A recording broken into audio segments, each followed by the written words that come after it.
Esse é o nosso primeiro vídeo informativo e hoje resolvemos falar sobre o tema que vem sendo constantemente debatido pela comunidade científica. É um tema que gera muita dúvida para a população, então por isso resolvemos falar sobre vacinas. Sim, as benditas vacinas. Para que elas servem? Por que demoram tanto tempo para serem confeccionadas? Então, espero que a gente tire algumas dúvidas de vocês e que vocês gostem do vídeo. Um tema super atual, todo mundo tá querendo saber. Mas antes, se inscreva no nosso canal, curte o nosso vídeo e ativa o sininho para o próximo tema.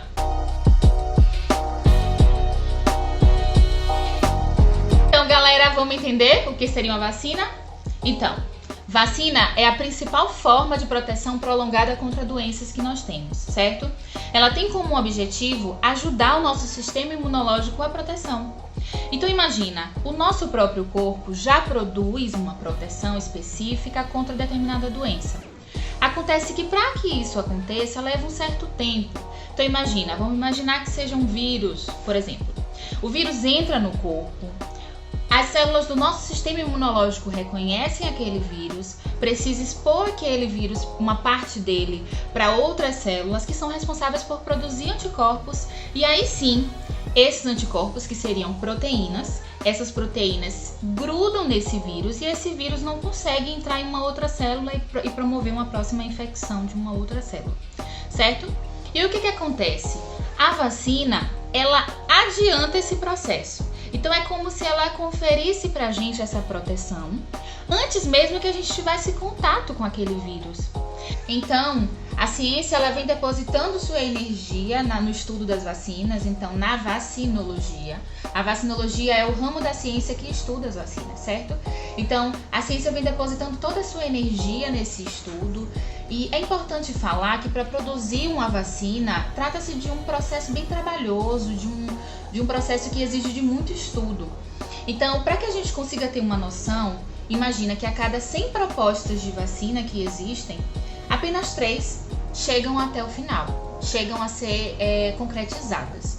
Isso porque se faz necessário uma sequência de fases para que esse estudo consiga passar e assim no final a gente possa dizer, bom, essa vacina realmente é eficiente e segura para ser utilizada na população. Então, galera, falando das fases que precisam ser vencidas até a vacina ser considerada eficiente, vamos lá. Existe uma avaliação prévia que é feita como se fosse um estudo exploratório da doença para entender como é que existe essa resposta, onde é feita a escolha do alvo e a escolha do modelo para se estudar aquela vacina e a eficácia dela, certo? O alvo seria o agente, o patógeno, por exemplo, um vírus. O modelo a ser estudado, ele tem que ser não humano, certo? Então, de primeiro momento, a gente tem células ou animais e aí é necessário perceber qual é o melhor modelo para aquela doença, para aquele vírus, para aquela bactéria, ou seja, para aquele alvo.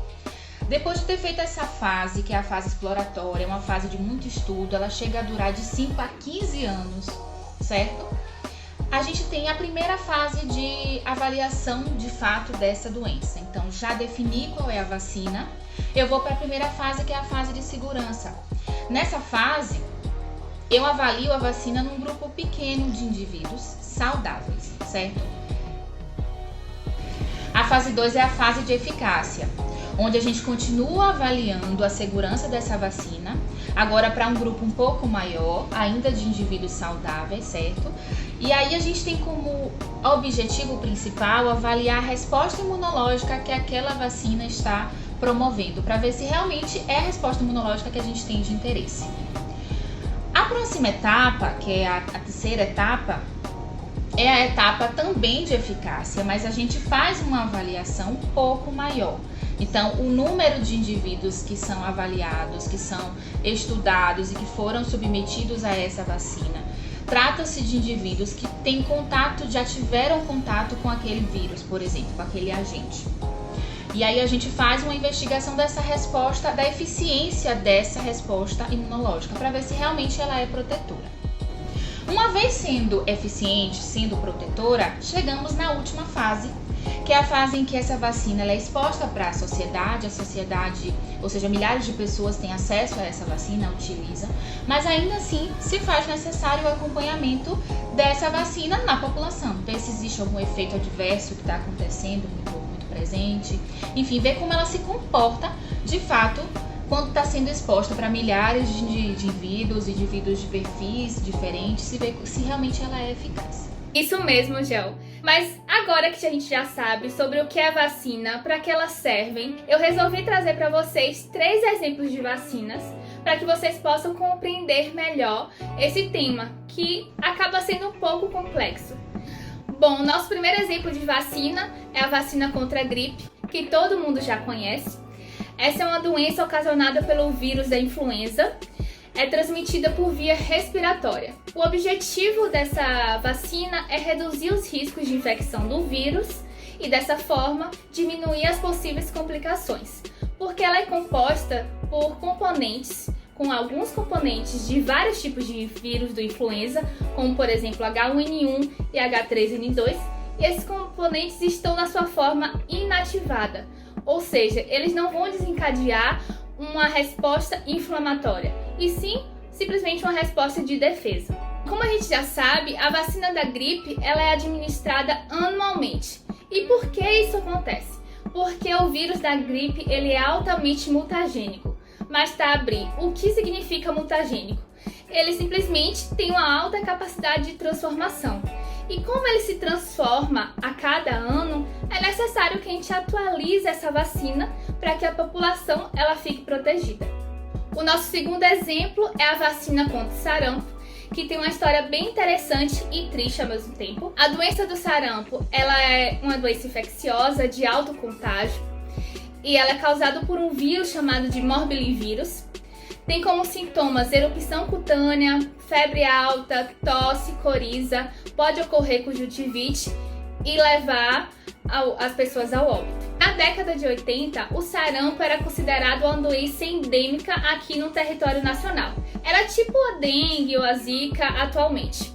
E por ser uma doença endêmica, em 1992, começou a ser elaborado um plano de contenção e eliminação do sarampo.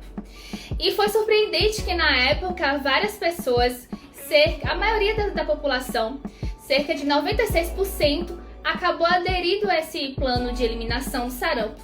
E isso acabou surtindo efeito. Em 2016, o Brasil recebeu um certificado de erradicação do sarampo. Ou seja, a vacina ela foi eficaz e conseguiu eliminar o sarampo do nosso território nacional. Contudo, enquanto o Brasil estava erradicando o vírus do sarampo do seu território, em 1998 surgiu um artigo científico onde associava a vacina do sarampo, que é a conhecida tríplice viral, que ela é tanto para sarampo quanto para rubéola e para cachumba, ao surgimento, ao desenvolvimento do espectro autista, do autismo, em determinadas crianças e adultos. Nesse caso, essa pesquisa acabou gerando muito espanto para a comunidade científica e também para a população como um todo. E depois de alguns anos, a comunidade científica percebeu que essa pesquisa continha fraudes e que os resultados não eram bem assim. Esse pesquisador ele acabou sendo banido da comunidade científica, mas mesmo ele sendo banido, mesmo o estudo sendo retirado da plataforma, isso acabou impulsionando o movimento anti-vacina. E esse movimento, junto com a falta de informação e as benditas fake news, acabaram induzindo com que algumas pessoas não se vacinassem. Ou seja, o Brasil ele acabou perdendo o certificado de erradicação, de eliminação do vírus, porque algumas pessoas começaram a não vacinar seus filhos por receio. Em 2018, houve um surto de sarampo aqui no Brasil e o sarampo novamente voltou a ser uma preocupação a nível nacional. Nosso último e não menos importante exemplo de vacina, que ainda está sendo confeccionada e irá ficar disponível para a população, é a vacina contra a Covid-19, a tão esperada vacina.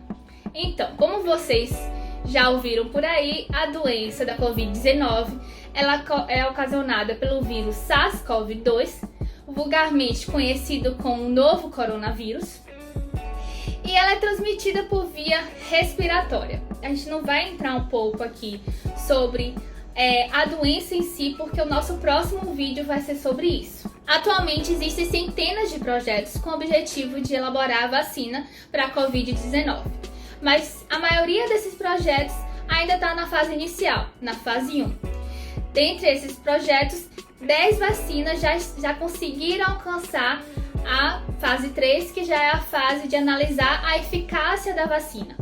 Um desses projetos está sendo implementado aqui no Brasil, é a vacina elaborada pela Oxford, juntamente com o laboratório, em parceria com um laboratório chamado AstraZeneca, e ela é uma das vacinas com maior potencial de conseguir avançar para a fase 4.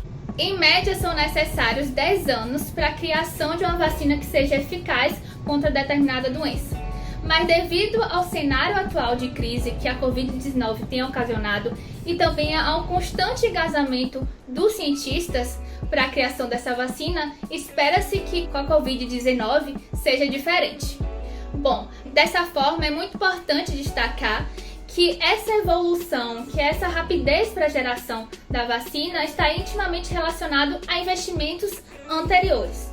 Investimentos a nível de estrutura, na criação de fábricas próprias para a confecção da vacina e investimento a nível de conhecimento. Ou seja, um país que investe em pesquisa, ele automaticamente vai estar investido na qualidade de vida do ser humano. Um país que não investe em conhecimento, educação e pesquisa, ele automaticamente vai ficar atrás. Exatamente, Bri. Então, gente, fica a dica. Já que estamos nessa fase de construção de vacina, de muito estudo e dedicação da ciência, esse é o momento de você ajudar, de você colaborar. Fique em casa, cuide de quem você ama e cuide de você.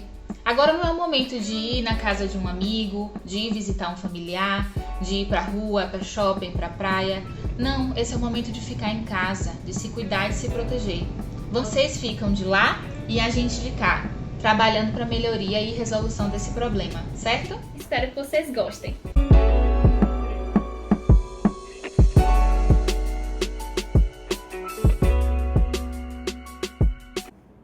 Pode ir! Vai começar. O vírus da gripe Não, vírus da gripe não, velho.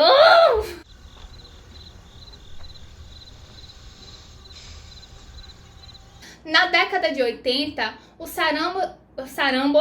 Não consigo falar sarampo, Jéssica! Então,